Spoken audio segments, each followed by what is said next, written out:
افلا یتدبرون القرآن ام علی قلوب اقفالها، کیوں یہ قرآن مجید میں غور نہیں کرتے، کیا ان کے دلوں پہ تالے لگے ہوئے ہیں؟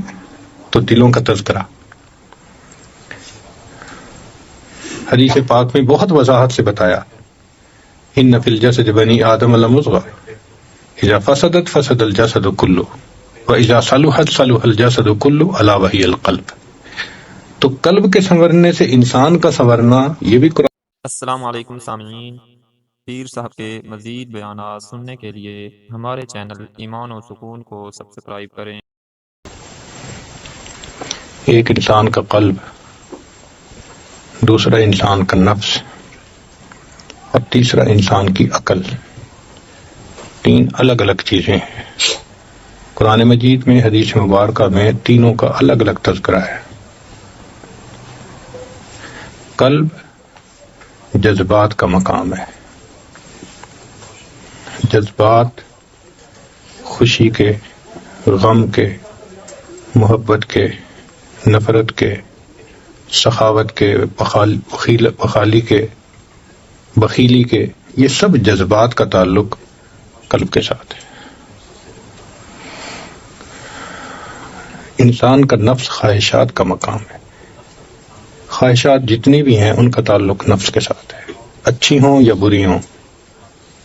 اچھی خواہش میں اللہ کا دوست بن جاؤں، تہجد گزار بن جاؤں، متقی بن جاؤں، مجھے جنت مل جائے، اللہ مجھ سے راضی ہو جائے، خواہش ہے مگر اچھی ہے، مستحسن ہے۔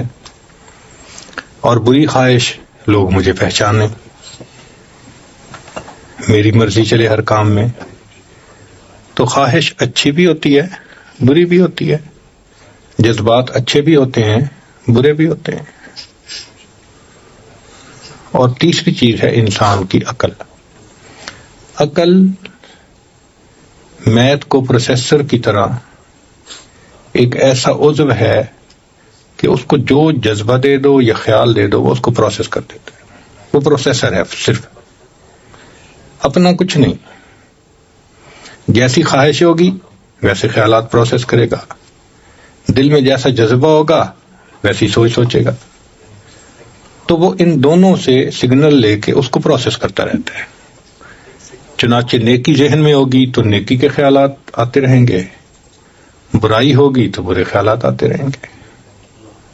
تو اصل جو نعمتیں بنی وہ دو ہی ہیں، قلب ہے اور نفس ہے۔ اور انسان کی اصلاح کے دو ہی طریقے ہیں، یا اس کا نفس سنور جائے یا اس کا قلب سنور جائے۔ اور دونوں کی دلیل قرآن پاک سے، اس لیے تزکیہ نفس کا تذکرہ، قد افلح من تزکا، تحقیق فلاح پا گیا وہ جس نے اپنے آپ کو ستھرا کیا۔ یہ نفس کا تذکرہ ہے، وَنَفْسٍ وَمَا سَوَّاهَا فَأَلْهَمَهَا فُجُورَهَا وَتَقْوَاهَا قَدْ أَفْلَحَ مَنْ زَكَّاهَا۔ تو گویا نفس کا تزکیہ ہونے سے بھی بندہ سنور جاتا ہے۔ وَمَنْ تَزَكَّى فَإِنَّمَا يَتَزَكَّى لِنَفْسِهِ، جو ستھرا ہوا اپنے لیے ستھرا ہوا۔ تو یہ بھی ضروری ہے۔ اور دوسرا ہے قلب کا سنورنا، منور ہونا، ٹھیک ہونا، یہ بھی ضروری ہے۔ چنانچہ قرآن مجید میں بھی بہت ساری جگہوں پر قلب کے بارے میں فرمایا، افلا یتدبرون القرآن ام علی قلوب اقفالها، کیوں یہ قرآن مجید میں غور نہیں کرتے، کیا ان کے دلوں پہ تالے لگے ہوئے ہیں؟ تو دلوں کا تذکرہ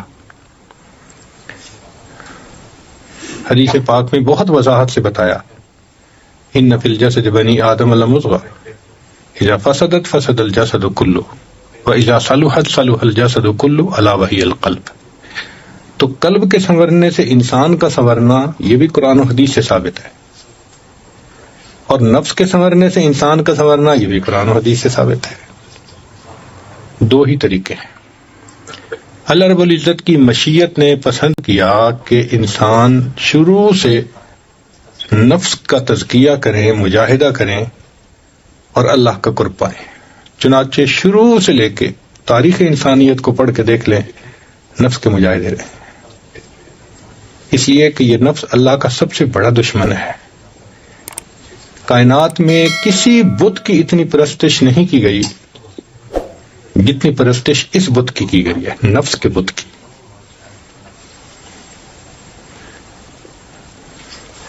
اور اس کی پرستش صرف کافر اور مشرک نہیں کرتے، کلمہ پڑھنے والے بھی کرتے ہیں. یہ ایسا بت ہے. اس کی پرستش سے چھٹکارا قسمت والے پاتے ہیں. اس لیے یہ سب سے بڑا دشمن بنا، شیطان سے بھی بڑا دشمن. وہ کیسے؟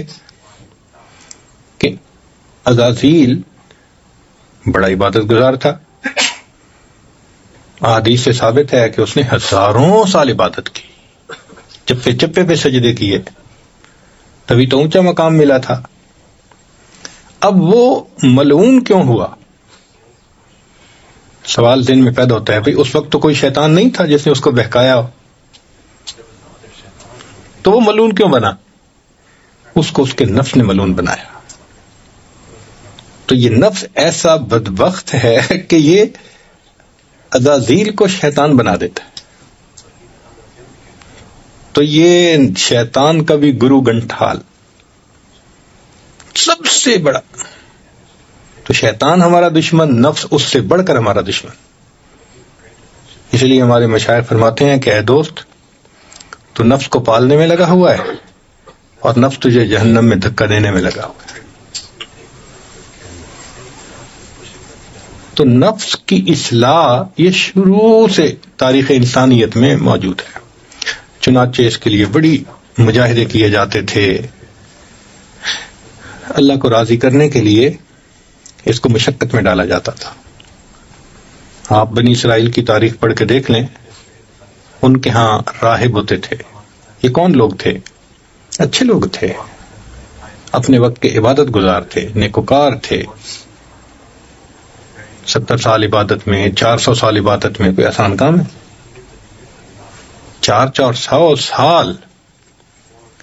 اور اللہ خود فرماتے ہیں ذالک بأنہم منہم قسیسین و رہبان. دیکھا، اچھے لوگ تھے نا. تو وہ اللہ سے محبت کرنے والے تھے اور ان کی انڈرسٹینڈنگ یہ تھی کہ نفس کو پامال کرو. چنانچہ وہ کم کھاتے تھے، کم پیتے تھے، کم سوتے تھے. ایک کمرہ عبادت کا بنا کے اس کو صومعہ کہتے تھے، بس اس کے اندر رہتے تھے. ان کو مخلوق سے کوئی واسطہ نہیں تھا، شادی بھی نہیں کرتے تھے کہ یہ بھی رکاوٹ نہ بنے. اب یوں دنیا سے منہ موڑ کے اللہ کو چاہنا کوئی آسان کام ہے؟ کر کے دیکھیں نا ذرا. ایک ہفتہ نہیں گزار پائیں گے ہم. ہمارا تو ایک دن فون واپس لے لیا جائے نا تو شاید زندگی مشکل ہو جائے. تو آخر وہ تنہائی میں، خلوت میں، اللہ کی یاد میں بیٹھتے تھے نا، سجدوں میں رہتے تھے. بخاری شریف کی روایت ہے، ایک عابد نے کئی 100 سال عبادت کی اور اس نے دعا مانگی کہ اللہ جب میری موت آئے تو سجدے میں آئے، اور اس کو سجدے میں ہی موت آئی، پہاڑ کی چوٹی پہ اس کی قبر پہ. تو اس کا مطلب یہ کہ یہ وہ لوگ تھے جو واقعی اللہ کے عاشق تھے، اللہ کو ٹوٹ کے چاہتے تھے. سب خواہشات چھوڑ دی تھی انہوں نے.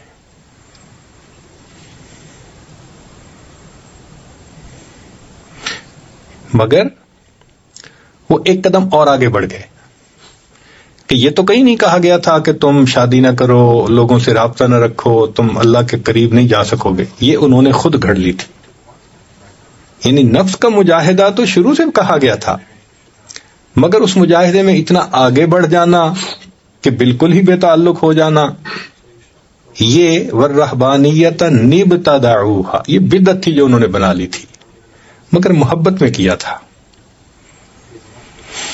حکم نہیں تھا ان کو کہ تم ایسے رہو، حکم نہیں تھا کہ شادی کرنے سے اللہ کا قرب نہیں ملے گا. یہ انہوں نے محبت میں، کیونکہ جب علم نہ ہونا تو عشق بدعت سکھاتا ہے، اور عشق نہ ہو تو علم عجب اور تکبر میں ڈال دیتا ہے. یہ دونوں لازم و ملزوم ہیں ایک دوسرے کے لیے. تو بنی اسرائیل کی تاریخ سے پتہ چلتا ہے چنانچہ نبی علیہ السلام دنیا میں تشریف لائے، آپ صلی اللہ علیہ وسلم نے صحابہ کو تعلیم دی۔ چنانچہ مدینہ طیبہ جب نبی علیہ السلام تشریف لائے تو پہلا خطبہ جو دیا اس میں فرمایا کہ احب اللہ بکل قلوبکم، کہ تم اللہ کو پورے دل سے محبت کرو۔ یہ مدینے کا پہلا خطبہ ہے جو نبی علیہ السلام نے دیا، اللہ سے پورے دل سے محبت کرو۔ نبی علیہ السلام نے میسج دیا کہ دیکھو دل ایک ہے اور ایک ہی کے لیے ہے، ما جعل اللہ لرجل من قلبین فی جوفہ، کسی کے سینے میں اللہ نے دو دل نہیں بنائے، ایک رحمان کو دے دے، ایک نفس اور شیطان کو دے دے، تو دل ایک ہے اور ایک ہی کے لیے۔ چنانچہ صحابہ رضی اللہ عنہم کا پورا دل اللہ کے لیے تھا۔ یہیں پہ فرق ہے، ہم نے کلمہ بھی پڑھا، ہم مسلمان بھی کہلائے، ہم نمازیں بھی پڑھتے ہیں، لیکن پورا دل اللہ کو ابھی نہیں دیا۔ کچھ دل کا حصہ ہے جس میں بت ہیں، کسی میں عورت ہے، کسی میں مال ہے۔ بتوں کو توڑ، تخیل کے ہوں یا پتھر کے، ان بتوں کو توڑنا پڑے گا۔ اللہ نے اپنے گھر کو بتوں سے پاک کروایا تھا نا نبی علیہ السلام کے ہاتھوں، تب لات و منات توڑوا دیے تھے۔ ہمیں بھی لات و منات توڑنے کا حکم ہے کہ ایک ایسا وقت زندگی میں آئے کہ ہم کہیں اللہ ترکت اللات والعزیٰ جمیعا، سب لات و منات کو چھوڑ دیا میں نے، بس سارا دل آپ کے لیے۔ اور تصوف کی پوری محنت کا مقصد یہی ہے کہ پورا دل اللہ کو ہم دے دیں، ماں سوا کی محبت نہ رہے اس میں۔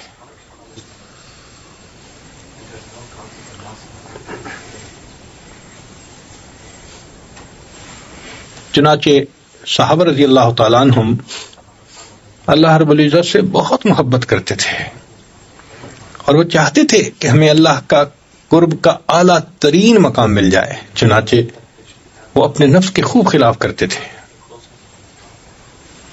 راتوں کو جاگتے تھے، روزوں پہ روزے رکھتے تھے، قسمیں کھانے لگ گئے تھے۔ تو نبی علیہ السلام نے بلا کے کہا کہ دیکھو میں تم میں سب سے زیادہ اللہ سے ڈرنے والا، سب سے زیادہ خوف کھانے والا، میں گھر میں بیویوں کے ساتھ بھی رہتا ہوں اور ایک دن کھاتا ہوں، ایک دن افطار بھی کرتا ہوں۔ تو اس کا مطلب یہ کہ صحابہ رضی اللہ عنہم کا بھی یہی تھا جذبہ کہ نفس کو پامال کرنے کے لیے بس جو کر سکتے ہو کر دو۔ تو نبی علیہ السلام نے ان کو ذرا بیلنس کیا کہ دیکھو وہ رہبانیت کے لائن پہ مت جاؤ کہ تم کہہ رہے ہو کہ میں بیوی سے نہیں ملوں گا آج کے بعد جب تک یہ نہ ہو جائے، نہیں، تم شریعت کے دائرے میں زندگی گزارو۔ چنانچہ صحابہ رضی اللہ عنہم نے پھر اس کے بعد ایک دن روزہ ایک دن افطار، ورنہ بعض ایسے بھی صحابی تھے کہ ان کی بیویاں نبی علیہ السلام کے پاس پہنچ گئیں، اللہ کے نبی صلی اللہ علیہ وسلم ان کو تو ہم سے کوئی غرض ہی نہیں ہے۔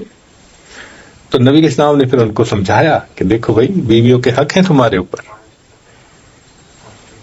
حتیٰ کہ عمر رضی اللہ عنہ کے پاس ایک خاتون آئی، میرا خاوند ساری رات عبادت کرتا ہے، سارا دن روزہ رکھتا ہے۔ تو عمر رضی اللہ عنہ پوچھتے ہیں کیا مطلب؟ کہتی ہیں ساری رات عبادت کرتا ہے، سارا دن روزہ رکھتا ہے۔ تو کعب رضی اللہ عنہ قریب بیٹھے ہوئے تھے، وہ کہنے لگے اس نے بڑے اچھے انداز سے خاوند کی شکایت لگائی۔ تو وہ کہنے لگے یہ تو تعریف کر رہی ہے، کہنے تعریف تو کر رہی ہے، جو ساری رات عبادت کرے گا، سارے دن روزہ رکھے گا، تو بیوی کے لیے وقت کہاں سے بچے گا؟ تو اس کا مطلب یہ کہ صحابہ رضی اللہ عنہم اتنی عبادت کرتے تھے۔ نبی علیہ السلام نے پھر ان کو سمجھایا، مگر ایک چیز آپ کو کامن ملے گی ان کی زندگی میں کہ نفس کی خواہش کو توڑنا ان کے اوپر ختم۔ ذرا سی کوئی بات اس میں نفس کی خواہش شامل ہوتی تھی نا۔ اور عبداللہ ابن عمر رضی اللہ عنہ نے بیمار ہیں، آخری وقت ہے، دل میں چاہت ہوئی میں مچھلی کھاؤں، گھر والوں کو بتا دیا مچھلی منگاؤ، انہوں نے مچھلی منگائی، پکا لی، این آخری وقت میں جب کھانے کا وقت آیا ساحل آ گیا، وہ مچھلی اٹھا کے دے دی۔ تو صحابہ رضی اللہ عنہم جب دیکھتے تھے کہ ایک چیز نفس کے اندر آئی فوراً اس کے خلاف کرتے تھے۔ تو یہ نفس کے خلاف کرنا، خواہشات کو توڑنا، یہ تزکیہ حاصل کرنے کا ایک طریقہ ہے جو سلف صالحین سے چلا آ رہا ہے، اور صحابہ کے ابتدائی دور میں یہی طریقہ چلا. چنانچہ تابعین کی زندگی کو دیکھ لیں، تبع تابعین کی زندگی کو دیکھ لیں، وہ اپنے اوپر اس قسم کی پابندیاں لگاتے تھے. عمر بن عبدالعزیز رحمۃ اللہ علیہ خلیفہ بنے، نیت کر لی کہ آج کے بعد بس میں غسل نہیں کروں گا جو بیوی کے ساتھ ہوتا ہے. اب بتاؤ یہ کوئی فرض تو نہیں ہے نا یہ شرط تو نہیں ہے نا خلیفہ بننے کی، مگر بس ایک احساس ذمہ داری تھی کہ اب میری مسئولیت بڑھ گئی، لہذا اب میں اپنا پورا وقت اللہ کی عبادت میں. یہ حال تھا ان کا. چنانچہ صحابہ رضی اللہ عنہم اور تابعین کے بعد یہ سلسلہ پوری امت میں چلا کہ اللہ کو پانے کے لیے نفس کا تزکیہ کرنا ضروری، اور نفس کے تزکیہ کے لیے مجاہدے ضروری. چنانچہ اکابر نے خوب مجاہدے کیے. آپ کتابوں میں پڑھتے ہیں معمولی کھانا کھایا، ایک لقمہ کھاتے تھے، 2 لقمے کھاتے تھے، 1 گھونٹ پانی پیتے تھے. آپ احوال الصادقین پڑھ کر دیکھ لیں علامہ عبدالوہاب شیرانی رحمۃ اللہ علیہ کی، آپ حیران ہو جائیں گے. وہ لکھتے ہیں کہ اتنا کم کھاتے تھے کہ ہمیں ہفتے کے بعد جا کر لیٹرین کی ضرورت محسوس ہوتی تھی، 1 ہفتے کے بعد. اور مینگنیاں جیسے بکری کرتی ہے نا، اس طرح اجابت ہوتی تھی کم کھانے کی وجہ سے. اپنے بارے میں لکھتے ہیں کہ میں کھاتا تھا تو مجھے روزانہ 1 مرتبہ بیت الخلاء جانے کی ضرورت پیش آئی تو میری والدہ نے مجھے کہا کہ حکیم کے پاس جاؤ تمہارا پیٹ خراب ہو گیا. 24 گھنٹے میں 1 مرتبہ بیت الخلاء جاتے تھے تو ماں کہتی ہے حکیم کے پاس جاؤ تمہارا پیٹ خراب ہو گیا. اور ہم ماشاءاللہ نمازیں جتنی ہیں اس سے بھی زیادہ مرتبہ ہیں. بیت اللہ 5 مرتبہ، بیت الخلاء 7 مرتبہ.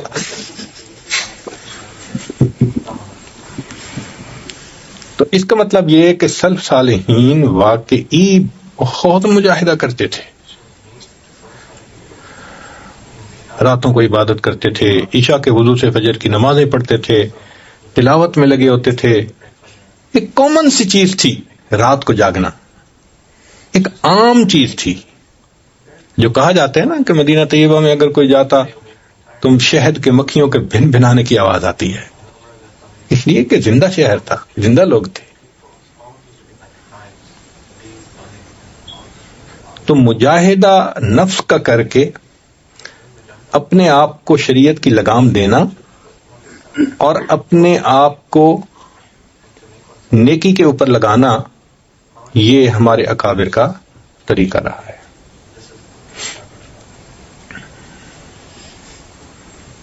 وقت کے ساتھ ساتھ ہمتیں کمزور ہوتی گئیں، قوا کمزور ہو گئے، تو علماء امت، مشائخ امت نے محسوس کیا کہ اب لوگوں میں وہ ہمت نہیں رہی.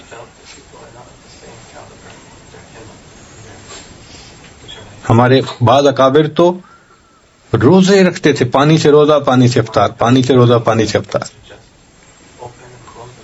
قرآن پاک میں تذکرہ ہے اس کا کہ سیدہ فاطمہ زہرا عنہا اور حضرت علی عنہ نے 3 روزوں کی منت مان لی تھی. شہزادے بیمار ہو گئے تھے کہ شفا یاب ہو گئے تو ہم 3 روزے رکھیں گے، اور پہلا روزہ رکھا، افطاری کا وقت آیا تو مانگنے والے آ گئے، ان کو دے دیا. تو جب سب کھانا ان کو دے دیا تو خود کیا کیا ہوگا.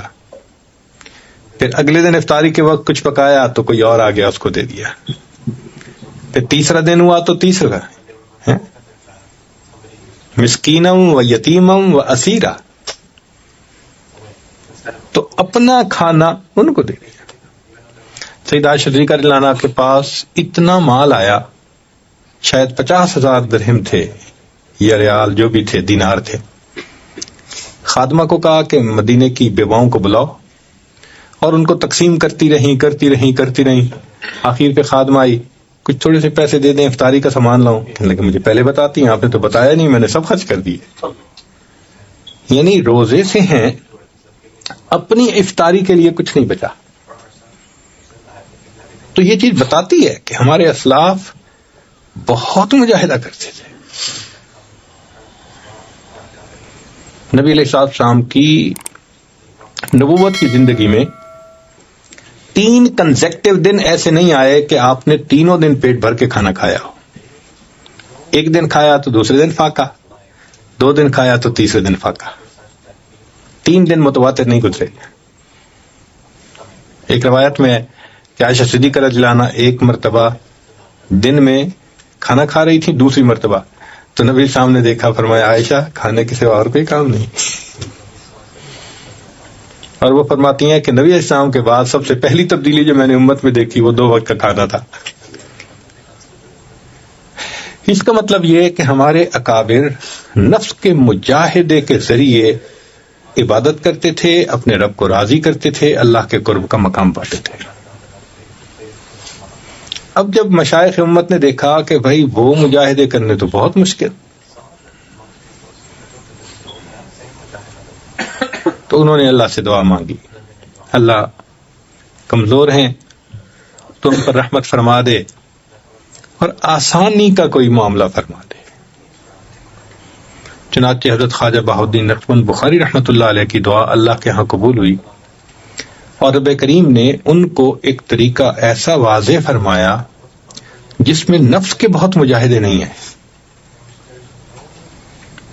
نفس کے بہت مجاہدے نہیں ہیں، آسان طریقہ ہے، کمزوروں کا طریقہ. وہ کیا ہے؟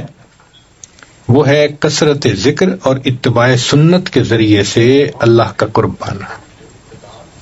چنانچہ ہمارے مشائخ نقشبند نے لکھا ہے کہ پہلے سلوک متقدمین کے سلوک ہیں، چشتیہ، قادریہ، سہروردیہ.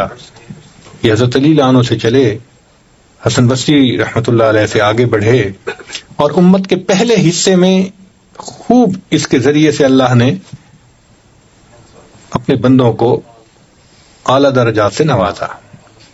یہ جو نقشبندی سلوک ہے یہ متاخرین کا سلوک کہلاتا ہے، آخر پہ کمزوروں کا سلوک ہے.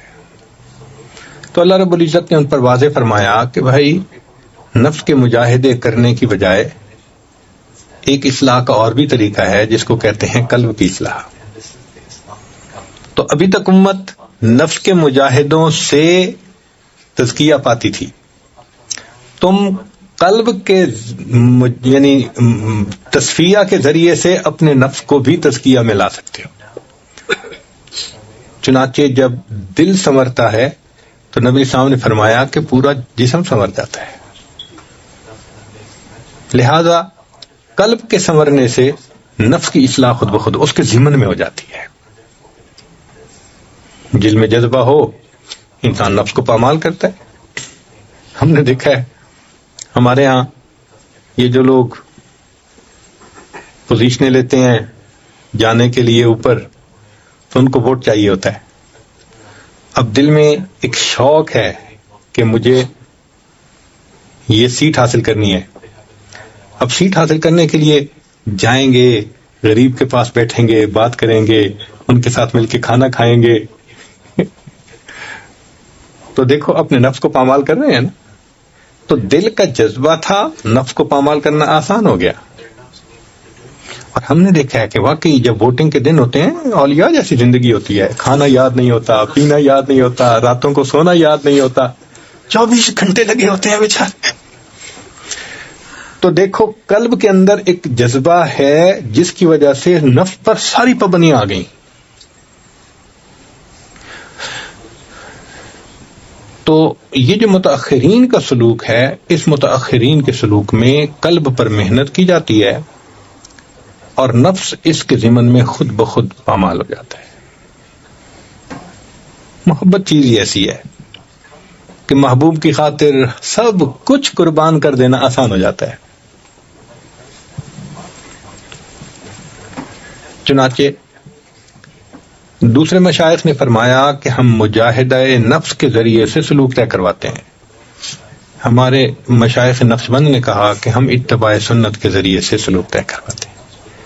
تو اس سلسلہ میں کثرت ذکر اور اتباع سنت یہ 2 بنیادی چیزیں ہیں، یہ 2 پر ہیں، یوں سمجھ لیں.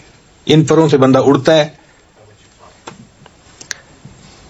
چنانچہ ہمارے مشائخ کی کتابوں میں یہ بات آپ کو بہت کثرت سے ملے گی کہ ہمارے سلوک کی بنیاد 3 چیزوں پہ ہے: کثرت ذکر، اتباع سنت، صحبت شیخ۔ تو صحبت شیخ تو یوں سمجھ لیں کہ سٹیئرنگ پہ جیسے کوئی بیٹھا ہوا ڈائریکشن طے کر رہا ہوتا ہے، اور اصل پر تو 2 ہی ہیں، کثرت ذکر اور اتباع سنت۔ اب کثرت ذکر اور اتباع سنت میں وہ مجاہدہ کھانے پینے کا نہیں ہے جو پہلے تھا۔ نقشبند بخاری رحمۃ اللہ سے کسی نے پوچھا کہ حضرت میں کتنا کھاؤں؟ فرمایا بھائی اچھا کھا، کام اچھی طرح کر۔ اگر تم عبادت کرو تو پھر جو ضرورت ہے اس کے تحت تم کھاؤ، کیا معاملہ؟ جو جانور کام اچھا کرے تو مالک اس کو چارہ ڈالتے ہوئے پریشان تو نہیں نہ ہوتا؟ تو فرمایا تم اچھا کھاؤ، کام اچھی طرح کرو۔ اس لیے ہمارے ہاں مجاہدہ یہ ہے کہ ہر کام کو سنت کے مطابق کیا جائے، اور اگر غور کریں تو یہ سب سے بڑا مجاہدہ ہے۔ باجد بستامی رحمۃ اللہ علیہ فرماتے ہیں کہ میں نے 20 سال مجاہدہ کیا، ہر کام سنت کے مطابق کرنے سے بڑا مجاہدہ میں نے کوئی نہیں دیکھا۔ یہ کوئی آسان کام ہے۔ ایک شخص جنید بغدادی رحمۃ اللہ علیہ، یہ کوئی بزرگ تھے، ان کی صحبت میں 10 سال رہا۔ حضرت میں جاتا ہوں کسی اور کے پاس، اجازت دیں۔ میں کیوں؟ میں تو آیا تھا کرامت دیکھنے کے لیے، میں نے 10 سال میں کوئی کرامت ہی نہیں دیکھی۔ مان لیں کہ اچھا یہ بتاؤ کہ ان 10 سالوں میں کوئی عمل سنت کے خلاف دیکھا؟ کہ نہیں۔ تو ایسے بڑی کرامت اور کیا ہو سکتی ہے کہ 10 سال میں کوئی کام سنت کے خلاف ہی نہ ہو۔ تو یہ سب مجاہدوں سے بڑا مجاہدہ ہے اتباع سنت، اور یہ آسان ہو جاتا ہے جب انسان کثرت سے ذکر کرتا ہے۔ اس لیے قرآن مجید میں کثرت ذکر کا حکم، اذکر اللہ ذکرا کثیرا والذاکرین اللہ کثیرا والذاکرات۔ ہماری جو بنیاد کمزور ہے نا، وہ یہ کہ ہم کثرت ذکر کرتے ہی نہیں ہیں۔ یہ 5 منٹ کا مرابعہ، 10 منٹ کا مراقبہ، یہ کیا بات ہوئی پئی؟ اگر دوسری کلاس کا طالب علم 10 منٹ روزانہ کتاب کھول کے پڑھے تو کیا سال کے آخر پہ پاس ہو جائے گا؟ تو اگر دوسری کلاس میں پاس نہیں ہو سکتا جو 10 منٹ روزانہ پڑھے، تو ولایت کے امتحان میں کیسے پاس ہوں گے بھائی؟ دوسری کلاس کے لیے تو اس کو 4 گھنٹے اور 6 گھنٹے اسکول میں لگانے پڑتے ہیں۔ تو حق تو یہ بنتا تھا کہ ہم بھی 4 گھنٹے مراقبہ کرتے۔ اب کوئی کہے جی کہ کتنا وقت نکالیں؟ بھائی انٹرنیٹ پہ ٹائم لگتا ہے نا، گھنٹوں لگتے ہیں، منٹوں کی بات تو کوئی کرے ہی نہ۔ جو منٹوں کی بات کرے گا وہ جھوٹ بولے گا، الا ماشاء اللہ۔ اس مصیبت کو ایک دفعہ جس نے کھول لیا، اس کے گھنٹہ گیا، پتہ بھی نہیں چلتا گھنٹہ لگنے کا۔ تو اگر سکرین کے سامنے گھنٹہ بیٹھ سکتے ہیں تو پھر مراقبے میں کیوں نہیں بیٹھ سکتے؟ تو حق تو یہ تھا کہ ہم گھنٹوں مراقبے کرتے ہیں، لیکن ہم نہیں کرتے۔ بیت ہو جاتے ہیں شوق میں آ کے، حضرت بس تلاوت بھی کر لیتا ہوں، درود شریف بھی پڑھ لیتا ہوں، استغفار بھی، مراقبہ نہیں ہوتا۔ بھائی جو اصل چیز تھی، اینٹی بایوٹک تھی، وہ تو لی ہی نہیں، فائدہ کیسے ہو؟ تو ہماری مثال ایسے جیسے ایک ڈی ہائیڈریٹڈ پلانٹ ہوتا ہے نا، پتے مرجھائے ہوئے ہوتے ہیں، پھل بھی کمزور ہوتے ہیں، کیوں؟ پانی تھوڑا ملتا ہے اس کو۔ ایسے ہم ڈی ہائیڈریٹڈ قسم کے صوفی ہیں، ذکر کی کثرت نہیں کرتے، اور ہمارے پھر نظر بھی خطا کرتی ہے، زبان بھی پھر کچھ جھوٹ بول دیتی ہے، فلاں بھی ہو جاتا ہے، فلاں بھی ہو جاتا ہے، وہ سارے سمپٹم ہمارے اندر ہوتے ہیں۔ تو کثرت ذکر ہماری بنیادی بیماری ہے۔ اگر ہم چاہتے ہیں کہ ہمیں اللہ کا تعلق ملے تو ہمیں اللہ کا ذکر کثرت سے کرنا پڑے گا، چلتے پھرتے لیٹے بیٹھے اللہ کو یاد، ایسی کیفیت ہو جائے کہ بس انسان کا دل کہے اللہ تیری یادوں کے سوا دنیا میں رکھا کیا ہے۔ امام راضی رحمۃ اللہ علیہ فرماتے تھے، اے اللہ دن اچھا نہیں لگتا مگر تیری یاد کے ساتھ، رات اچھی نہیں لگتی مگر تجھ سے راز و نیاز کے ساتھ۔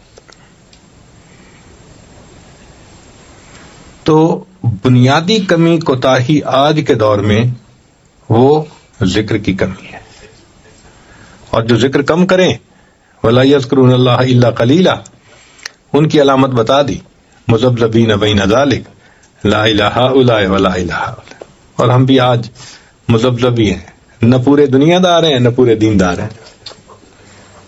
دنیا داروں کے مجمع میں جا کے بیٹھو تو وہ کہتے ہیں یہ مولوی کہاں سے آ گیا، جاؤ، وہ بھی بگا دیتے ہیں، اور دینداروں کے مجمع میں آ کے بیٹھو تو اپنے گناہوں کو دیکھ کے لگتا ہے کہ ہم دینداروں کے مجمع بھی نہیں۔ واقعی صحیح بات ہے۔ ہمارے نفس کی حالت وہی ہے کہ دھوبی کا کتا، نہ گھر کا نہ گھاٹ کا، نہ ادھر ہے نہ ادھر ہے، نہ خدا ہی ملا نہ وصال صنم، نہ ادھر کے رہے نہ ادھر کے رہے۔ تو ہم اگر چاہتے ہیں کہ ہم بدلیں، اس کا طریقہ کثرت ذکر، اتباع سنت۔ اتباع سنت سے مراد یہ کہ ہر کام کو سنت کے مطابق کریں، کھانا پینا، لباس، معاملات، معاشرت، ہر کام بس سنت کے مطابق کرتے ہیں۔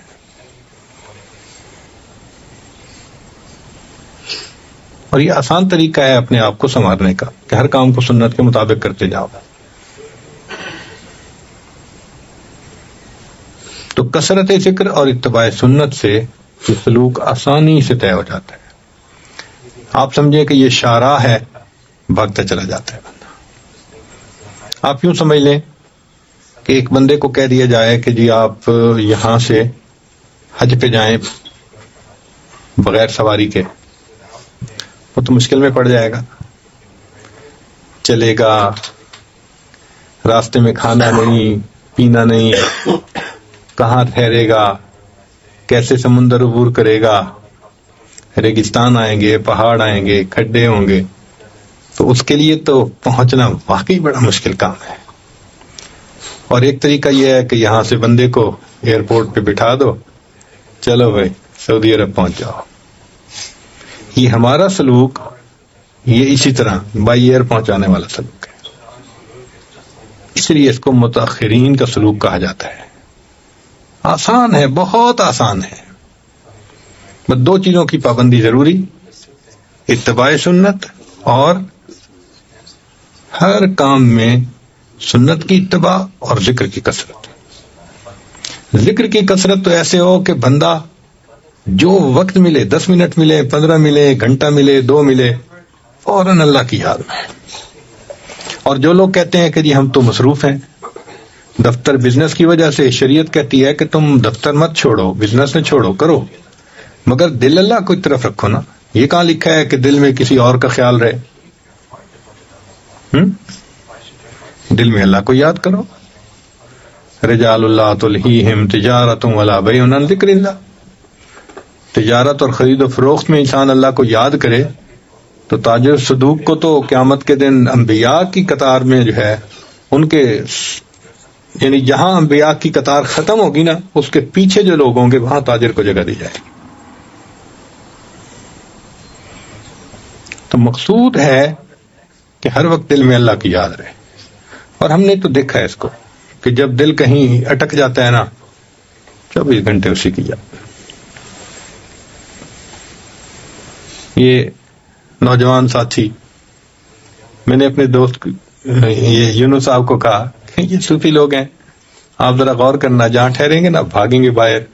آج ہم باہر سے آئے، کوئی ادھر فون پہ باتیں کر رہا ہے، کوئی ادھر فون پہ باتیں کر رہا ہے، پوری گلی میں ہمیں جگہ جگہ دیکھا، اٹکا ہوا ہے نا دل کہیں نہ کہیں، بھاگتے ہیں۔ اور بعض نے تو پھر مجلس میں رنگ بند کی ہوتی ہے، وہ دل دھڑک رہا ہوتا ہے، وہ وائبریشن ہوتی ہے تو دل دھڑکتا ہے، وائبریشن ہوئی، اس کو لے کے بھاگے، ہاتھ میں آ گیا میسج، آ گیا فون ہے۔ تو جب دل اٹکا ہوا ہوتا ہے تو پتہ چلتا ہے کہ دل اٹکا ہے کہیں۔ جن کا اللہ کے ساتھ دل اٹکتا ہے ان کے اٹھنے بیٹھنے سے بھی پتہ چل جاتا ہے، یہ اپنا دل دے چکے ہیں، یہ کسی کے بن گئے، دل من لئی تیری بن گئی۔ اس نے بھی دل میں عہد کر لیا، اللہ میں نے اپنا دل آپ کو دے دیا۔ تو ان کو مصلی پہ دیکھیں گے، ان کو تلاوت کرتا دیکھیں گے، ان کو تہجد پڑھتا دیکھیں گے، سبحان اللہ۔ سیماہم فی وجوہہم من اثر السجود، پتہ چلتا ہے ان کے چہروں سے جو ذکر کر رہے ہوتے ہیں۔ تو دو چیزیں ہیں، کثرت ذکر اور اتباع سنت. ان دو چیزوں سے یہ سلوک طے ہو جاتا ہے. تو سلوک بہت آسان ہو گیا. آپ ضرورت کے مطابق نیند پوری کریں. 7 گھنٹے اچھی نیند ہے. اگر کوئی بہت تھکا ہوا ہوتا ہے بے شک 8 گھنٹے سوئے. تو 7-8 گھنٹے سونا تصوف میں منع نہیں ہے. نیند پوری کریں. اور باقی 8 گھنٹے جو دفتر کے ہیں وہ بھی دفتر کا کام کریں. ہم اس سے بھی منع نہیں کرتے. لیکن وہ جو باقی 8 گھنٹے بچتے ہیں نا، اب ان میں بیوی بچوں کے ساتھ چلو آپ 2 گھنٹے گزار لیں گے. کوئی خرید و فروخت 1 گھنٹہ اور لگا لو. وہ جو 3-4 گھنٹے خبریں پڑھ رہا ہوں جی، اور خبروں پہ نام پہ ماشاءاللہ سکرینیں کھل رہی ہوتی ہیں، تقریر سن رہا ہوں، ماشاءاللہ شیطان بٹھاتا ہے ذرا تقریر سنتے ہیں فلاں کی. وہ تقریر سننے بیٹھتے ہیں، تصویر دیکھ کے ختم کرتے ہیں. تقریر سے تصویر پہ چلے جاتے ہیں، وہ تصویریں دیکھ رہے ہوتے ہیں بیٹھے ہوئے. یہ جو 3-4 گھنٹے ہر بندے کی زندگی میں آپشنل ہوتے ہیں نا، وہ فون پہ گزرتے ہیں، وہ ادھر گزرتے ہیں، وہ کسی اور کام میں گزرتے ہیں، اس کو مینیج کریں. بس اتنی سی بات ہے. اگر اس کو اچھی طرح مینیج کر لیں تو آپ کا سلوک طے ہو سکتا ہے آسانی سے. کسی کے لیے رکاوٹ نہیں ہے. اس بات کو اس لیے تفصیل سے بتایا کہ پتہ رہے کہ جی ہمیں کرنا کیا ہے.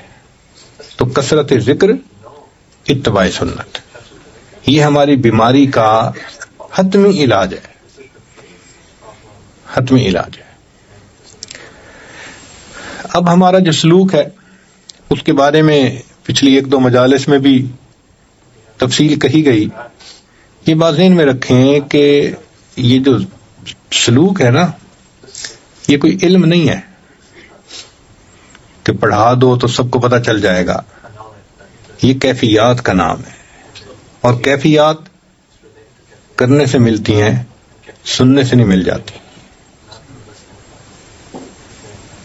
اس لیے سلوک راستہ طے کرنا پڑتا ہے. آپ یہاں سے بیٹھ کر تصور کر لیں مکہ مکرمہ کا تو پہنچ تو نہیں نہ جاتے، طے کرنا پڑے گا نا. اسی طرح دل میں چاہتوں میں اللہ تعالیٰ تک پہنچ جاؤں تو پہنچ تو نہیں جائیں گے. اس کے لیے راستہ طے کرنا پڑے گا، محنت کرنی پڑے گی. اب اس کے لیے ہمارے مشائخ نے یہ بتلایا کہ دیکھو، چھت پہ جیسے بندہ چڑھنا چاہتا ہے نا تو سیڑھیاں ہوتی ہیں، سیڑھیوں پہ چڑھتا جائے چھت پہ چلا جاتا ہے. جو ماسٹر کی ڈگری کرنا چاہے تو 16 سال کا ایک سلیبس ہوتا ہے، ماسٹرز کر لیتا ہے. اسی طرح جو اللہ تعالیٰ تک پہنچنا چاہے تو 35 اسباق ہیں، اگر وہ کر لے گا تو اللہ رب العزت کی معرفت نصیب ہو جائے گی. انہوں نے ہم پر یہ احسان کیا کہ اس کو کھول کھول کے بتا دیا. پہلے سبق پر تم یہ کرنا، یہ کیفیت ملے گی، یہ کرنا، یہ کیفیت ملے گی، یہ کرنا تو یہ کیفیت ملے گی. اب بتائیں کتنا آسان کر دیا انہوں نے راستے کو. اب ایک بندہ 2 سیڑھیاں چڑھ کے کھڑا ہی ہو جائے تو قصور کسی کا تو نہیں ہے نا، اپنا ہی قصور ہے. آج یہی ہے کہ 1 سبق کیا، 2 سبق کیا، اور 2 سبق کے بعد بس کھڑے ہوئے ہیں. اسی پہ سال گزر گیا، 2 سال گزر گئے. اچھا ایک بات بتائیں، اگر کوئی طالب علم تیسری کلاس میں 3 سال لگا دے، اسے پاس کہیں گے یا فیل کہیں گے؟ بولے فیل کہیں گے نا. اب کسی بندے کو سبق میں 3 سال لگ جائیں تو کیا کہیں گے؟ فیل ہے بھائی، اور کیا. تو ہمیں آگے بڑھنا چاہیے، آگے بڑھنا چاہیے، کوشش کرنی چاہیے. اور اس میں رکاوٹ ہماری اپنی سستی کے سوا اور کچھ نہیں. حضرت خواجہ محمد معصوم رحمۃ اللہ علیہ فرماتے ہیں اپنے مکتوبات میں کہ ہمارے اس سلسلے میں محرومی نہیں ہے. در طریق ما محرومی نیست، در طریق ما محرومی نیست، اس طریقے میں محرومی نہیں ہے. وہ فرماتے ہیں کہ منزل تک پہنچنے میں سستی کے سوا اور کوئی رکاوٹ نہیں ہے. سالک کی اپنی سستی کے سوا کوئی رکاوٹ نہیں، خود ہی سست ہے. ہمیں یاد آتا ہے کہ امریکہ میں بہت بڑے بڑے ہائی وے ہیں، تو وہاں پر بعض ہائی وے ایسے ہیں کہ اس کو ٹرن پائک کہتے ہیں، کہ آپ اس ہائی وے پہ ایک دفعہ چڑھ گئے نا تو اس کا ایگزٹ کہیں نہیں ہوتا، ایک منزل ہوتی ہے بس وہاں جا کے ایگزٹ آتا ہے، درمیان میں کہیں نہیں. اس کو ٹرن پائک کہتے ہیں. یہ سلوک بھی ٹرن پائک کی طرح ہے، جو چڑھ گیا ادھر ادھر کہیں نہیں جا سکتا. ہاں ایک ہی ہے کہ منزل پہ اگر نہیں پہنچا تو اس کا مطلب ہے کھڑا ہو گیا درمیان میں، ورنہ آہستہ بھی چلتا رہے تو پہنچ ہی جائے گا نا منزل پہ. ہمارے اس طریق میں منزل تک پہنچنے میں کوئی رکاوٹ نہیں ہے سوائے اپنی سستی کے. تو بھئی ہم سستی سے توبہ کریں، اور جن اعمال نے ہمیں سست بنایا ہوا ہے ان اعمال کو چھوڑیں، اور جہاں دل کو الجھایا ہوا ہے، اس دل کے ٹکڑے کئی ہوئے، کوئی یہاں گرا کوئی وہاں گرا. آج کل تو ٹکڑے بھی بہت ہوتے ہیں، اس پہ نظر پڑی تو ایک ٹکڑا اس کو دے دیا اس پہ نظر پڑی ٹکڑا اس کو دے دیا.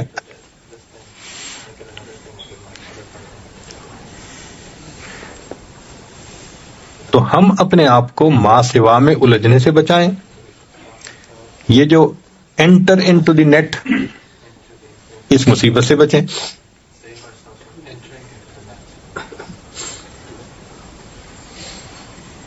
یہ بھی بڑی مصیبت ہے آج کل. اللہ اکبر کبیرہ.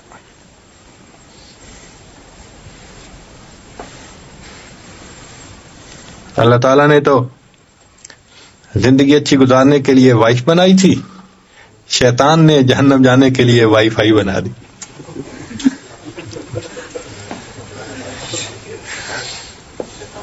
وہ بیچاری وائف کا بھی وقت وائی فائی کو چلا جاتا ہے.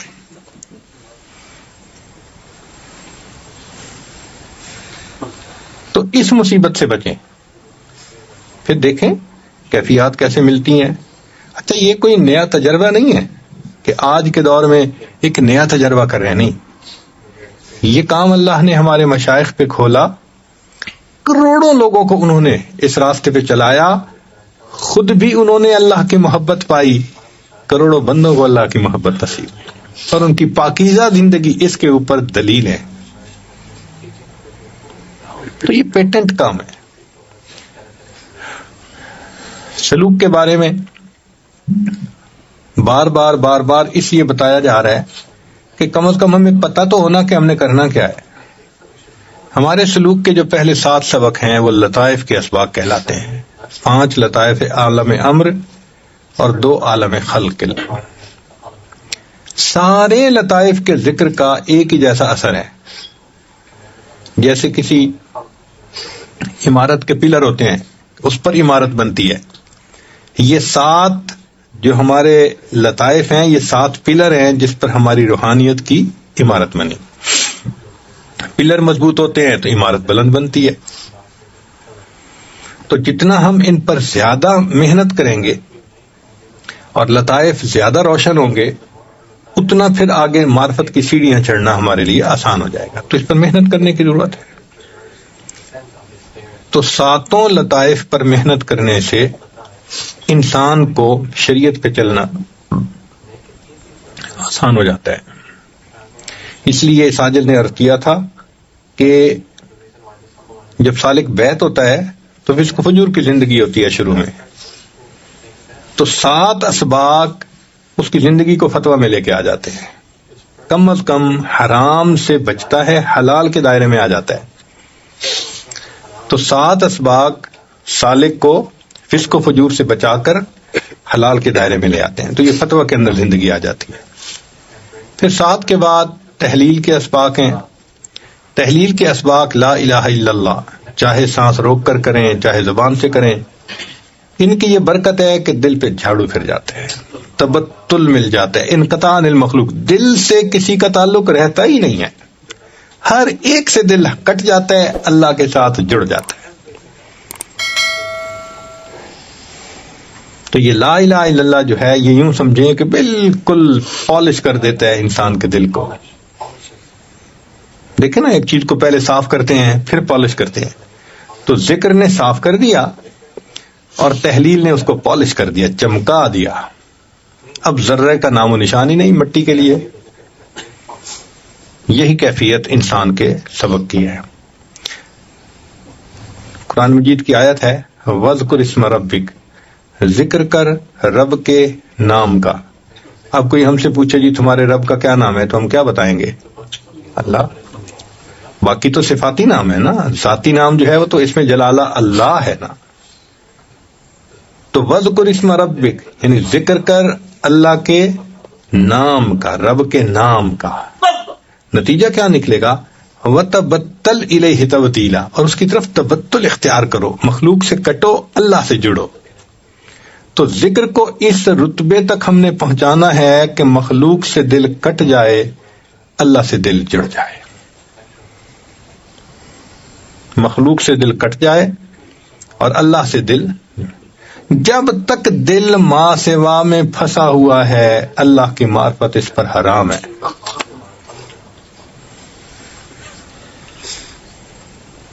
اللہ تعالیٰ شرک پسند نہیں فرماتے.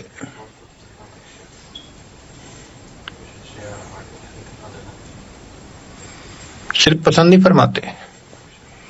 تھوڑا سا بھی دل میں کسی غیر کو جگہ دے دی ہوئی ہوگی نا، اللہ غنی ہے، کہتا ہے جاؤ جس کی محبت تم نے دل میں رکھی ہے اسی کو محبوب بناؤ.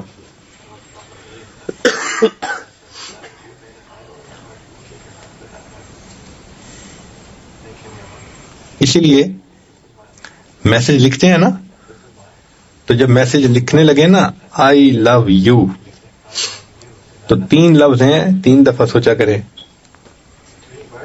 اگر تو دائرہ شریعت کے اندر ہے پھر تو ہے جائز، بیوی کو لکھا، ماں کو لکھا، باپ کو لکھا، شیخ کو لکھا. اگر تو دائرہ شریعت کے اندر ہے پھر تو ہے ٹھیک. اور اگر نفسانی، شیطانی، شہوانی وجہ سے لکھ رہے ہیں تو یہ 3 لفظ ڈرتے ہوئے لکھتے ہوئے 3 دفعہ سوچیں. ایسا نہ ہو کہ میں کہہ رہا ہوں آئی لو یو اور اللہ کہے محبت تو اس سے کرتا ہے تو جاؤ میں نے تمہیں اسی کے حوالے کر دیا، اپنے چاہنے والوں کی فہرست سے میں نے تمہیں کاٹ دیا.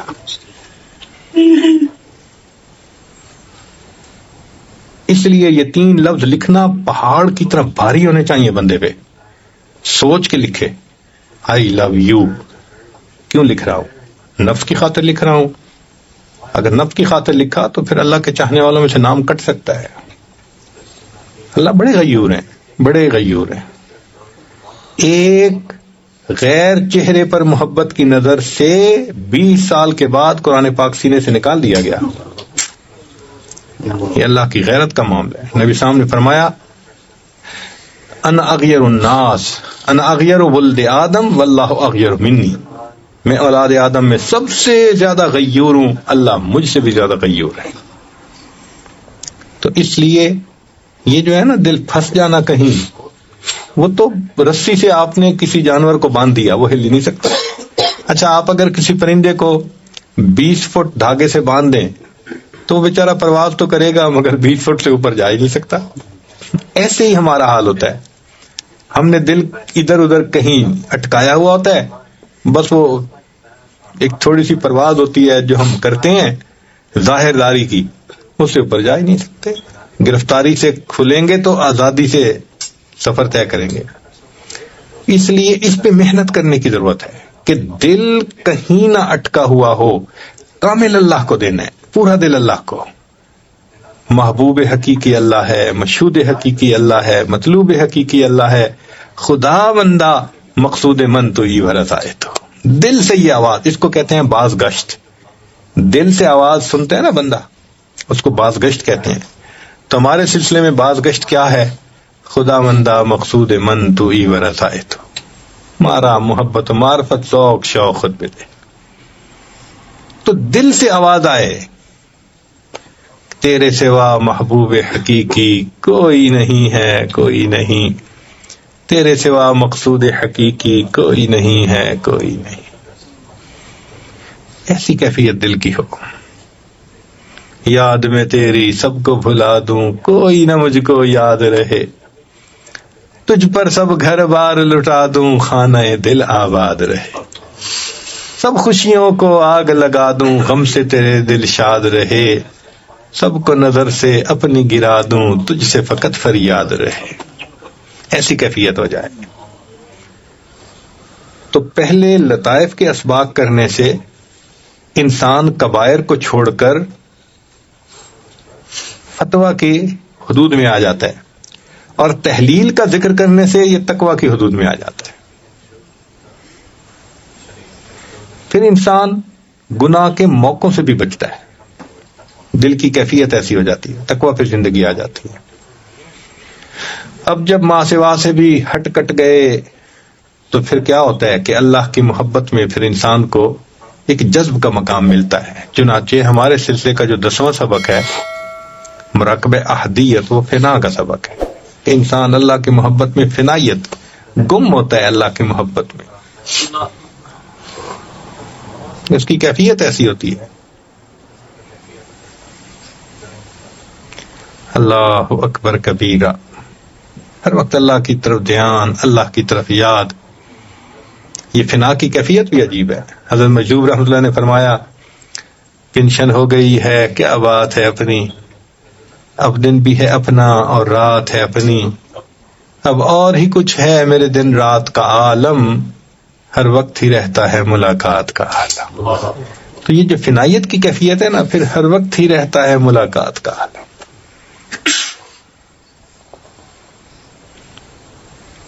وہ زندگی کے لمحے کتنے اچھے ہوں گے کہ جس میں انسان کا دل ایک اللہ کی محبت سے بھرا ہوا۔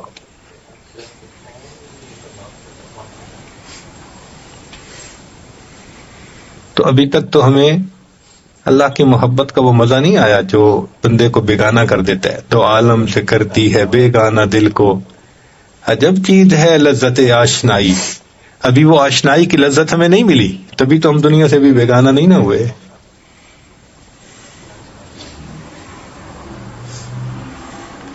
تو پہلے 10 سبق تک پہنچتے پہنچتے سالک کو اللہ کی محبت میں مستی کا مقام مل جاتا ہے، جذب کا مقام مل جاتا ہے، استغراق کی کیفیت۔ بس دل چاہتا ہے نہ کوئی مجھے چھیڑے، میں اللہ کی یاد میں بیٹھا رہوں، راتوں کو اللہ کی یاد، دن میں اللہ کی یاد۔ چنانچہ ایک نوجوان ہاسٹل میں رہتا تھا، تو وہ روزانہ 3 گھنٹے مراقبہ کرتا تھا، تو مراقبے سے پہلے 2 رکعت نفل پڑھتا تھا، یا اللہ کوئی آ کے دروازہ نہ کھٹکھٹائے، کوئی مجھے ڈسٹرب نہ کرے۔ 2 رکعت نفل پڑھ کے اللہ سے دعا مانگتا تھا کہ یا اللہ کوئی ڈسٹرب کرنے والا نہ آ جائے کہیں۔ اللہ اکبر کبیرہ، یوں اللہ کی محبت میں وقت کا پتہ بھی نہیں چلتا، ایسا لطف ملتا ہے، رہوں بیٹھا میں اپنا سر جھکا کر، سرور ایسا عطا کر دل بدل دے۔ ایک سرور ہوتا ہے، جائیے کس واسطے اے درد میں خانے کے بیچ، کچھ عجب مستی ہے اپنے دل کے پیمانے کے بیچ۔ ایک لطف ہوتا ہے، ایک مزہ ہوتا ہے، اللہ اکبر، جو اللہ والوں کو اللہ کی یاد میں ملتا ہے۔ تو یہ پہلے 10 اسباق ماں سوا سے بندے کو کاٹتے ہیں، اللہ کے ساتھ جوڑ دیتے ہیں، اور انسان اللہ کی محبت میں ڈوب جاتا ہے۔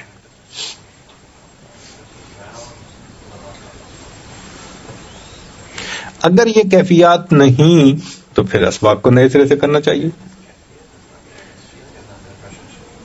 چنانچہ بعض اوقات جو مجازین ہیں وہ پوچھتے ہیں کہ ہمیں کیسے پتہ چلے کہ یہ اس کا سبق طے ہوا یا نہیں؟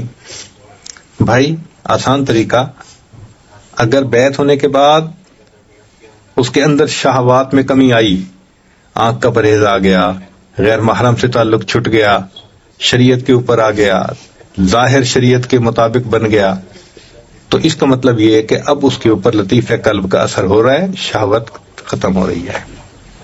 غصہ کم ہو گیا تو لطیف روح ہو گیا، بخل ختم ہو گیا تو لطیف سر، حرص اور حسد نکل گیا تو لطیف خفی، اور خود نمائی، خود پسندی، عجب، تکبر یہ نکل گیا تو لطیف اخفا۔ تو ان بیماریوں سے بھی اندازہ لگ سکتا ہے کہ شفا ہو رہی ہے، اور اصل یہ کہ دیکھیں کہ اب مخلوق سے کٹا ہے اور اللہ سے جڑا ہے یا نہیں جڑا۔ اگر اسی طرح انٹرنیٹ پہ بیٹھنا، میسیجز کرنا، فونے کرنا اور انہی کاموں میں لگے رہنا، اس کا مطلب ہے کہ ابھی قلب نازیبا حرکتوں سے باز نہیں آیا، ابھی اس کو اللہ کی محبت کا مزہ نہیں آئے گا۔ جب تک قلب نازیبا حرکتوں سے باز نہ آئے، اللہ کی محبت کا مزہ اس پر حرام ہوتا ہے۔ تو دل کو غیر سے کاٹیے، اور دل اللہ کا ہے، اللہ کو دیجیے۔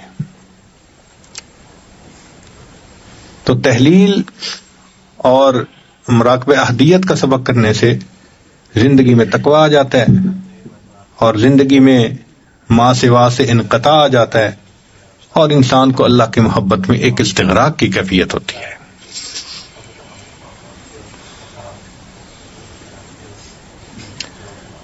کسی نے کہا کہ حضرت آپ کو نماز میں دنیا کا خیال آتا ہے؟ میں نہ نماز میں آتا ہے نہ نماز کے علاوہ آتا ہے۔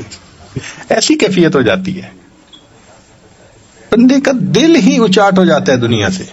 اچھا یہ نہیں ہے کہ بھئی اس سبق پہ پہنچ کے دنیا کا کام کرنا چھوڑ دیتا ہے، جاب چھوڑ دیتا ہے، بزنس چھوڑ دیتا ہے، نہ، وہ کچھ نہیں چھوڑتا، دل ٹھنڈا ہو جاتا ہے، دل کٹ جاتا ہے۔ التجافی عن دار الغرور، وہ کیفیت حاصل ہو جاتی ہے۔ والانابۃ الی دار الخلود، ہمیشہ رہنے والے گھر کی طرف انابت ہو جاتی ہے۔ واستعداد للموت قبل نزول۔ اچھا اب یہ اگر کیفیت حاصل ہو گئی تو اس کے بعد پھر اگلے اسباق ہیں جن کو مشاربات کے اسباق کہتے ہیں۔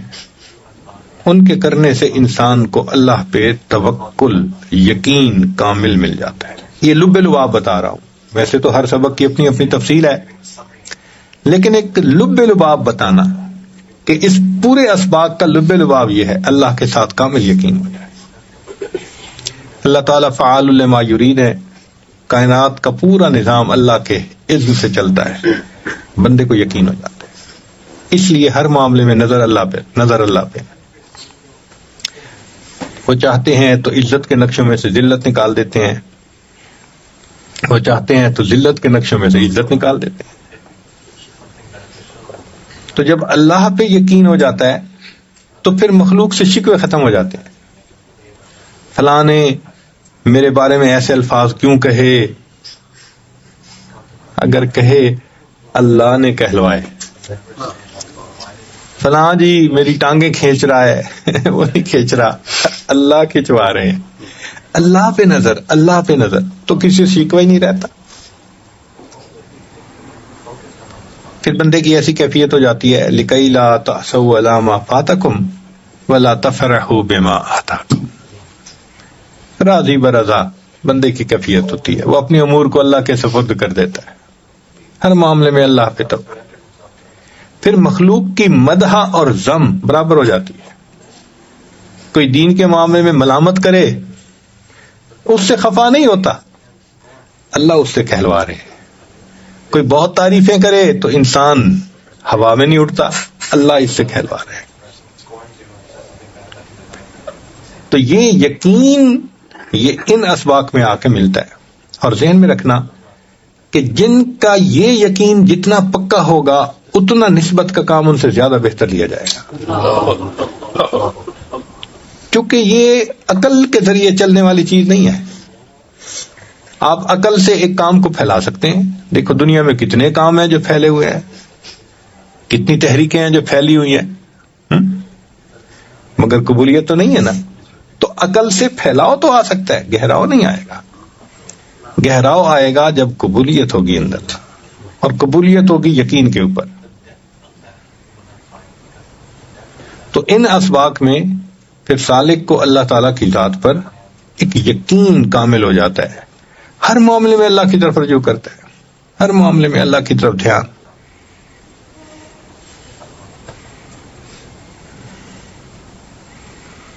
پھر اس کے بعد چند اسباق ہیں جن کو معیت اور اقربیت کے اسباق کہا جاتا ہے۔ ان اسباق میں جا کر پھر سالک کو اللہ تعالیٰ کے ساتھ مقام احسان والی کیفیت مل جاتی ہے، معیت کی کیفیت مل جاتی ہے۔ تو بس 3-4 لفظ یاد رکھیں سلوک کا خلاصہ۔ لطائف کے اسباق سے زندگی فتویٰ میں آ جاتی ہے، تحلیل کے اسباق میں زندگی تقویٰ میں آ جاتی ہے، مشاربات کے اسباق پہ انسان میں توکل آ جاتا ہے، میت کے اسباق میں انسان کو مقام احسان کی کیفیت مل جاتی ہے۔ اللہ کی میت ہر وقت استحضار رہ جاتا ہے اس کا، ان تعبد اللہ کأنک تراہ، یہ کیفیت ہو جاتی ہے۔ ہمارے مشائخ نے کہا کہ ولایت کا سلوک یہاں تک طے ہو جاتا ہے، اس سے آگے بھی سلوک ہے۔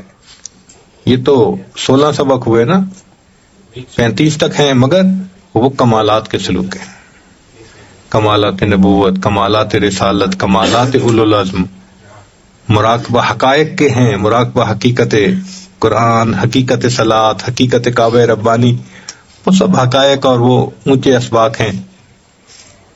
تو وہ تو بعد کی بات ہے نا، کم از کم ہر بندے کو یہ جو 15-16 سبق ہیں یہاں تک تو پہنچنا چاہیے نا، تاکہ مقام احسان والی نماز پڑھنی نصیب ہو جائے۔ کب تک ہم بے دھیانی کی نمازیں پڑھتے رہیں گے، بے ذوق سجدے کرتے رہیں گے، بے سرور نمازیں پڑھتے رہیں گے؟ حضرت مجد الفانی رحمۃ اللہ نے اپنی مکتوبات میں ایک عجیب بات لکھی ہے،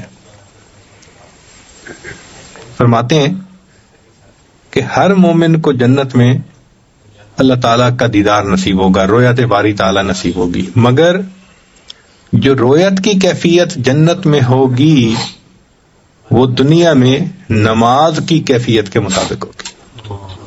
جو کیفیت دنیا میں نماز کی ہوگی ویسی کیفیت رویت کی ہوگی۔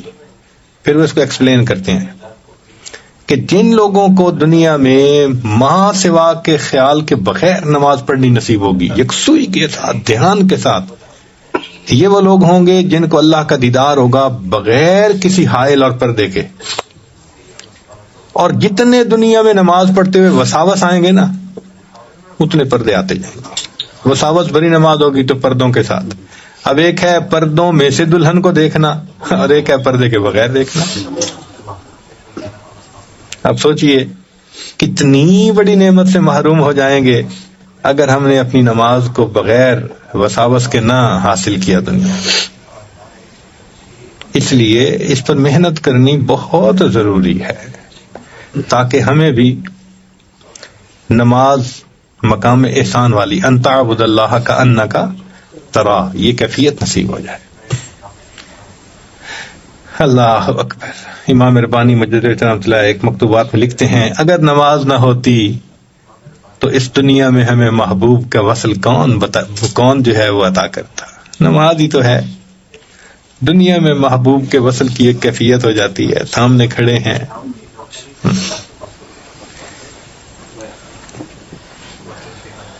تو اصل سلوک کا مقصد مقام احسان والی نماز کی کیفیت نصیب ہو جانا۔ کوئی کرامات مقصد نہیں ہے، کوئی رنگ دیکھنے مقصد نہیں ہے، دعائیں قبول ہونا مقصد نہیں ہے، عزتیں ملنا مقصد نہیں ہے، مقدمے فتح ہونا مقصد نہیں ہے، فتوحات کے دروازے، کوئی مقصد نہیں ہے۔ ایک مقصد ہے کہ قلب کی ایسی کیفیت ہو جائے کہ ان تعبد اللہ کأنک تراہ۔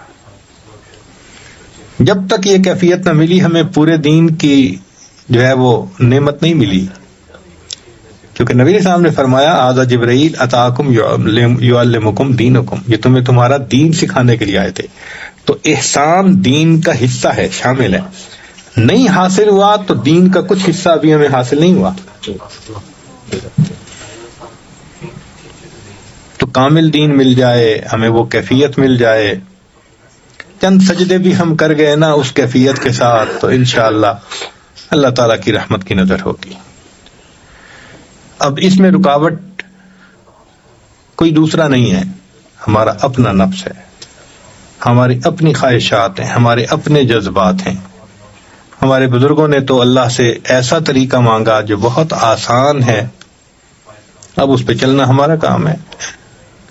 تو بھئی اپنے معمولات کی پابندی کیجئے۔ ہمارے مشائخ نے لکھا ہے من لا ورد لہ لا وارد لہ، جو ورد نہیں کرے گا، وظائف نہیں کرے گا، اس پر کوئی کیفیات نہیں آئیں گی۔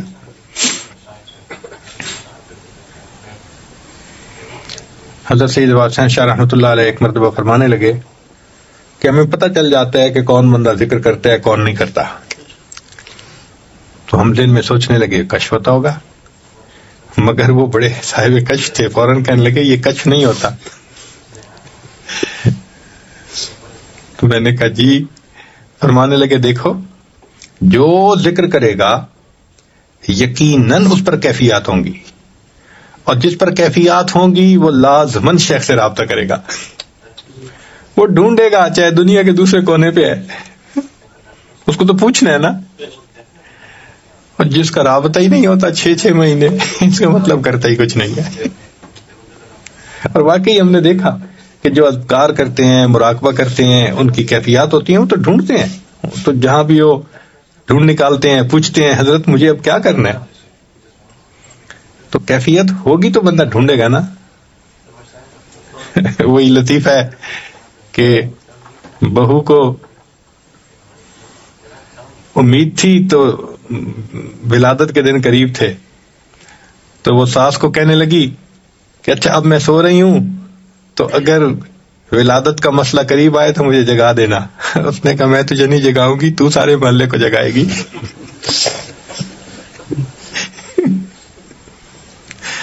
تو جس کی ولادت ہونی ہوتی ہے اس کو کوئی نہیں جگاتا، وہ سب کو جگاتی ہے۔ اسی طرح جو کیفیات بندے پہ آتی ہیں تو وہ تو شیخ کو بتائے بغیر رہ ہی نہیں سکتا، چاہے میسج کرے، چاہے خط لکھے، چاہے کسی طرح پہنچے، وہ پہنچ ہی کے رہے گا۔ اور جس کو رابطہ ہی نہیں، 4 مہینے، 6 مہینے، 1 سال، اس کا مطلب یہ کہ ورد وظیفہ کوئی نہیں ہو رہا۔ سمپل سی بات ہے۔ تو اس لیے ہمارے اس کام میں رکاوٹ ہماری اپنی سستی ہے۔ اب یہ ذہن میں بٹھا لیجئے کہ ہم نے ذکر کی کثرت کرنی ہے اور سنت کی اتباع کرنی ہے، اور جو کیفیات ہوں پھر ان کو شیخ سے پوچھنا ہے۔ راستہ بڑا سیدھا سیدھا ہے۔ اللہ تعالیٰ ہمیں اپنی محبت عطا فرمائے۔ یہ نسبت قیامت تک چلتی رہے گی، یہ نسبت قیامت تک چلتی رہے گی۔ ہر دور اور ہر زمانے میں اللہ تعالیٰ اس نسبت کو پھیلانے کا بھی کام لیں گے، اور نسبت کے طلبگار بھی ہر دور اور ہر زمانے میں رہیں گے۔ دنیا میں لوگ ہیں آج بھی یکسوئی کے ساتھ لگے ہوئے ہیں۔ ہمارے بعض لوگ جب اپنے حال احوال سناتے ہیں تو دل کو خوشی ہوتی ہے۔ اب یہی رمضان گزرا تو کسی نے مشکل سے 1 ختم کیا ہوگا، کسی نے 2 ختم کیے ہوں گے۔ ایک نوجوان نے خط لکھا، حضرت الحمدللہ اس رمضان میں 30 مرتبہ قرآن پاک پڑھنے کی توفیق ملی، روز 1 ختم۔ سبحان اللہ۔ ہم سمجھتے ہیں کہ آدھا گھنٹہ مراقبہ بڑی چیز ہوتی ہے، الحمدللہ کسی نے مجھے میسج میں بتایا کہ آج کل 4 گھنٹے روزانہ مراقبہ کرنے کا میرا معمول ہے، ڈیلی۔